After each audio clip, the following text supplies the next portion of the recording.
আচ্ছা এবার আসো তোমাদের প্র্যাকটিক্যালি ম্যাথস গুলো যেটা থাকবে, যে তোমার এই যে আমরা একটু আগে যেটা দিয়ে দিলাম যে 10 পিপলের থেকে 5টা পিপলের একটা কমিটি ফর্ম করতে চাচ্ছে, কতভাবে সম্ভব? 10টা পিপল থেকে 5টা পিপলের একটা কমিটি ফর্ম করতে চাচ্ছি, চুজ করতে হবে। তার মানে এটার অ্যানসার কি হবে? 10 চুজ করব 10টা থেকে 5টা পিপল 10 সি 5 অ্যানসার এখানেই শেষ। ঠিক আছে। আচ্ছা এই কোশ্চেনটাই আমি ডিফারেন্ট ডিজিট দিয়ে যদি বলি যে 12 স্টুডেন্ট থেকে 3 স্টুডেন্টকে চুজ করতে চাচ্ছি, কতভাবে চুজ করা পসিবল? 12 C3 তার মানে এটার অ্যানসার হচ্ছে 12 C3 220। ঠিক আছে। এবার আসো 15টা প্লেয়ার থেকে 11টা ক্রিকেট প্লেয়ারকে চুজ করতে হবে, কতভাবে সম্ভব? 15 C11। তার মানে 15 C11। এদের বুঝতে কারণে সে কোনো সমস্যা নেই। আচ্ছা এবার একটু কমপ্লিকেটেড দিতে চলে যাই।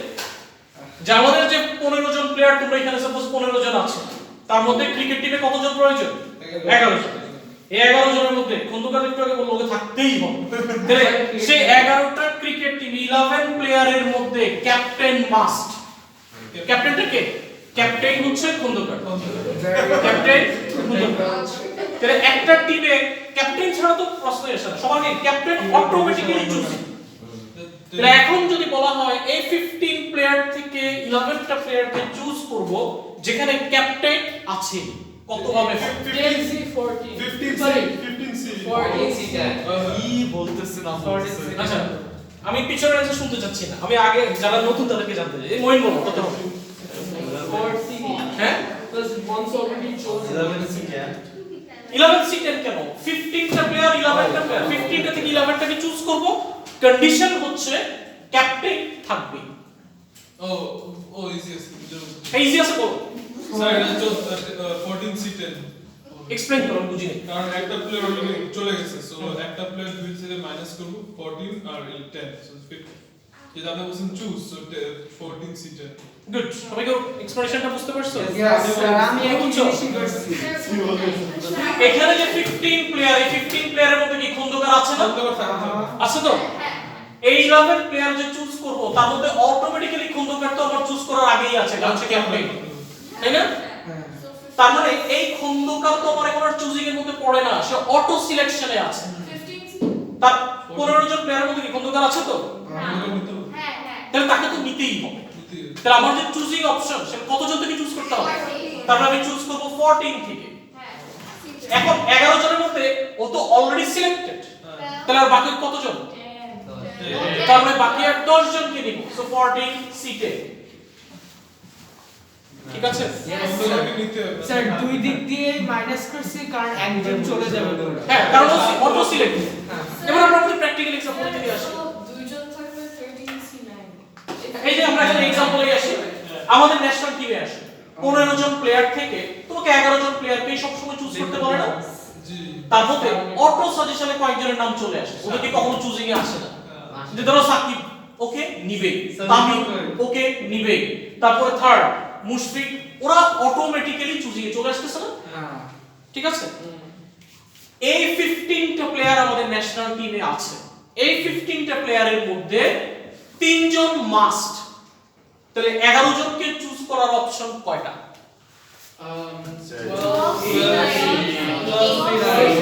12 C 8 হবে। কেন? এই 15 থেকে 3 জন অটো সাজেশনে চলে আসছে, তার মানে 3 জন যদি মাইনাস হয় তাহলে কত জন? 12। এই 11 জনের মধ্যে 3 জন তো আমি নিয়েই নিচ্ছি, এর কোনো সিলেকশনে পড়ছে না তার মানে বাকি কতজনকে সিলেক্ট করতে হবে? 8 জন। তার মানে 12 C 8। ইজি। ঠিক আছে?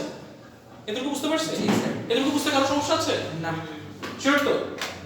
মেরিন যেভাবে ক্লাসে ঘুমাচ্ছে, যদি আমরা অঙ্কটি ভাবে করি যে ওর আজকে ক্লাসে না ঘুমানোর ওয়ে কয়টা আছে?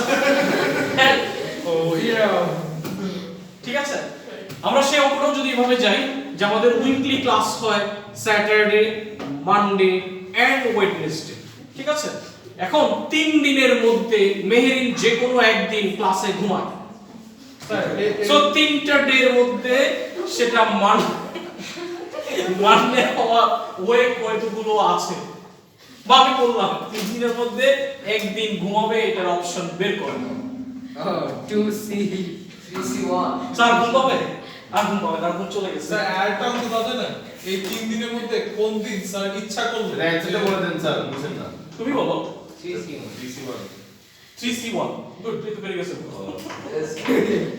তিনটা ডের মধ্যে যে কোনো একটা ডে চুজ করব তাহলে কি হবে? 3C1 আমি যদি বলি 3 দিনে 3 দিনই সে ঘুমাবে 3C1 3C3, আর যদি বলি 3 দিনে 2 দিন ঘুমাবে 3C2 ওকে আর আমি পেপারে পাঠাইছি হ্যাঁ দেখতেছি আমরা সে তো স্পেসিফিক যদি মানডে দিকে ঘুমাবে দিলে মানডেতেই যদি ঘুমা সেটা কি আর কোনো অপশনে পড়বে বুঝছি।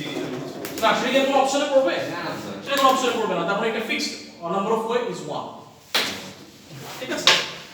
আচ্ছা আচ্ছা আমাদের অন আছে। এবার আসো যে তোমার পাঁচটা পিপল আছে, আগে পাঁচটা পিপলের একটা কমিটি ফর্ম করো। পাঁচটা, এগুলো তোমাদের প্র্যাকটিক্যাল মানে কোশ্চেন পেপারের ব্যাচ।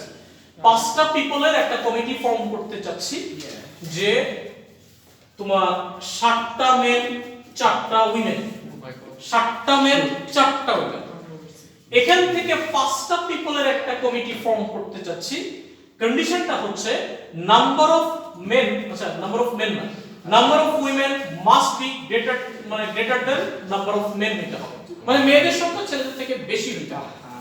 তাহলে পাঁচটা পিপলের কমিটি ফর্ম করতে চাচ্ছি 7টা মেন এন্ড 4টা উইমেন থেকে। কতভাবে এটার সিলেকশনটা পসিবল যেখানে number of women number of men থেকে বেশি হবে? সেখানে টেবিল আছে 4C4 times 7C1 times 4C3 times তাহলে আমার ফার্স্টে চিন্তা করব পিপল কয়জন? 5 পাঁচজন। পাঁচটা পিপলকে দেখো উইমেন মেন এমন হইতে পারে 5টা উইমেন 0 মেন, একটা কন্ডিশন হওয়া সম্ভব, কিন্তু এখানে 5টা উইমেন কি আছে? তো এই কন্ডিশন এখানে অটোমেটিক্যালি পাস করে যায় না? আচ্ছা এমন হওয়া সম্ভব 4টা উইমেন 1টা মেন, ঠিক আছে। আবার এমনও হওয়া সম্ভব 3টা উইমেন 2টা মেন। আমি যদি এরপরে এভাবে লিখি 2 উইমেন 3 মেন নিতে হয় না? হবে না। দেন সেক্ষেত্রে number of men number of women কে এক্সিড করে চলে যায়। সো সেক্ষেত্রে কি এটা হওয়া পসিবল? না, সেটা হবে। So তাহলে হবে কি? সেটা হবে এই দুইটা, এই দুইটা যা হবে। এখন দেখো 4টা উইমেন কতজন থেকে সিলেক্ট করব? 5 জন। 4টা উইমেন সিলেক্ট করব 4 জন থেকে। হ্যাঁ। 4 জন থেকে 4 জনকে সিলেক্ট করব, তাহলে কি হবে? 4C4 মাল্টিপ্লাইড বাই একটা মেন কতজন থেকে? 7C1। মাঝখানে মাল্টিপ্লিকেশন কেন দিলাম? এন্ড এটা এন্ড এটা, ওকে।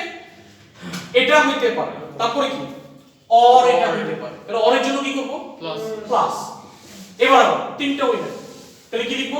4C3 ইনটু 2টা মেন, তাহলে কত হবে? 7C2। তাহলে এটা অর এটা দেখেন সেবার এটা ক্যালকুলেটরে চাপলে आंसर গুলো চলে আসবে। ক্যালকুলেটর তো পিসি আমরা জানি শিফট দিয়ে ডিভাইড দিলে একটা সাইন আসবে, শিফট দিয়ে মাল্টিপ্লাই দিলে আরেকটা সাইন আসবে। 4C4 হচ্ছে উমেনের জন্য আর 7C1 মেনের জন্য। মেনের জন্য। ঠিক আছে, এটুকু বুঝতে কারো সমস্যা আছে? না স্যার। কারো সমস্যা নেই? আচ্ছা আমার কাছে মনে হয় তাহলে এবার আমি অঙ্ক করতে দিলে পারা উচিত। আচ্ছা আরো দুই একটা एग्जांपल একটু যাই। আর লাগবে না আর লাগবে না, কে বলছে জানি? না কেউ বলে না স্যার কেউ বলে নাই স্যার আমি বলছি তাসিম বাড়তে কথা বলুন I see, but I won't do it. চলতেছে দেখো আমাদের কিছু ম্যাথস এরকম আছে, আমার এক্স্যাক্টলি ম্যাথসটা মনে নেই, কিন্তু আমি আমার মতো করে বানায় দেই। ধরো তোমার কাছে বুকস আছে, নাম্বার অফ বুকস, তুমি তোমার বুক শেলফে সাজাচ্ছ, সেখানে তোমার 4টা ইংলিশ বই আছে, 3টা বাংলা বই আছে, হ্যাঁ, আবার ধরো 2টা ফিজিক্সের বই আছে। এখন এই বইগুলোকে তুমি এমন ভাবে অ্যারেঞ্জ করতে যাচ্ছ যেখানে এই ফিজিক্স বই দুটো সব সময় একসাথে থাকে। করে ফেলো দেখি। এখানে 4টা ইংলিশ বই, 3টা বাংলা বই, 2টা ফিজিক্স বই, এগুলোকে অ্যারেঞ্জ আমরা করতেই পারবো, পারবো না? হ্যাঁ, ছোট পারবো না। এখানে কয়টা? 4টা 3টা 7টা 2টা 9টা, তার মানে 9 ফ্যাক্টরিয়াল হচ্ছে এটা টোটাল অ্যারেঞ্জমেন্ট। এটা তো আমরা পারবো। এটা কন্ডিশন দিয়ে দিছি, কন্ডিশনে দেওয়ার কারণে অঙ্কটা একটু জটিল হয়ে গেল, তাই না? তাহলে টোটাল নাম্বার অফ বুকস, গতকালকে আমি একটা এক্সাম্পল দেখাইছিলাম জানি ওই তাসিনের নাম। নেম অবশ্যই হ্যাঁ আচ্ছা আমরা সেই এক্সাম্পলে যাই 4 3 7 7 2 9 এখানে 1 2 3 4 5 6 7 8 9 দুইটা ফিজিক্স বই সব সময় একসাথে থাকবে। আমি দুইটা ফিজিক্স বইকে যে সব সময় একসাথে থাকবে আমি দুইটাকে কি করলাম আলাদা একটা চিন্তা। হ্যাঁ একটা তোমরা হসপিটালে বা বিভিন্ন মানে যেগুলোতে পাবলিক প্লেস সেখানে খেয়াল করছো চেয়ারগুলো তিনটা একসাথে বা দুইটা একসাথে। তুমি যদি চিন্তা করো আমি একটা চেয়ারকে সরাবো, সেটা কি সরানো যায়? সরাইতে গেলে দুইটাই সরাইতে হবে, তাই না? তারপরে ওই দুইটাকে যদি আমি একটা কনসিডার করি তাহলে কি জিনিসটা ইজি হয়ে যায়। তাহলে এখানে দুইটা ফিজিক্স বই সবসময় একসাথে থাকে। ও তারপরে আমি এই দুইটাকে যদি একটা কনসিডার করি, কনসিডার করা ঠিক আছে, দুইটাকে একটা তারপরে মেরিন নো আছে। আচ্ছা মেরিন এত ঘুম কেন, রাত্রিবেলা তাড়াতাড়ি ঘুমায় যাবা। এখানে দুইটা একসাথে যেহেতু তার মানে এখানে চারটা, এখানে তিনটা, সাতটা, আর এখানে কয়টা?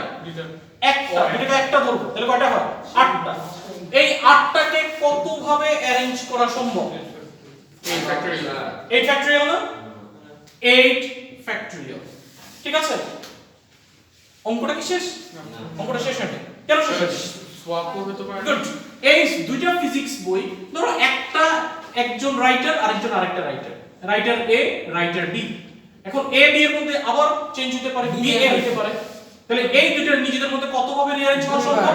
2 factorial multiplied by 2 factorial. Answer এখানেই শেষ। আচ্ছা 8 ফ্যাক্টরিয়াল ও আচ্ছা ঠিক আছে, আমরা 8 ফ্যাক্টরিয়াল হয়েছে কারণ প্রথমত ফিজিক্স দুইটা বই একটা ধরে নিয়েছি হ্যাঁ। সো পরে 7টা মিলে 8 ফ্যাক্টরিয়াল। আচ্ছা ঠিক আছে এই এতটুকু বুঝছো? ও ওয়েট হোয়াট কারো সমস্যা আছে এটা বুঝতে? আমার সমস্যা আছে হ্যাঁ বলো। সে আগেই শিফট ওই- করতে চাইছিল, এখন বলো আমার সমস্যা। হ্যাঁ বলো।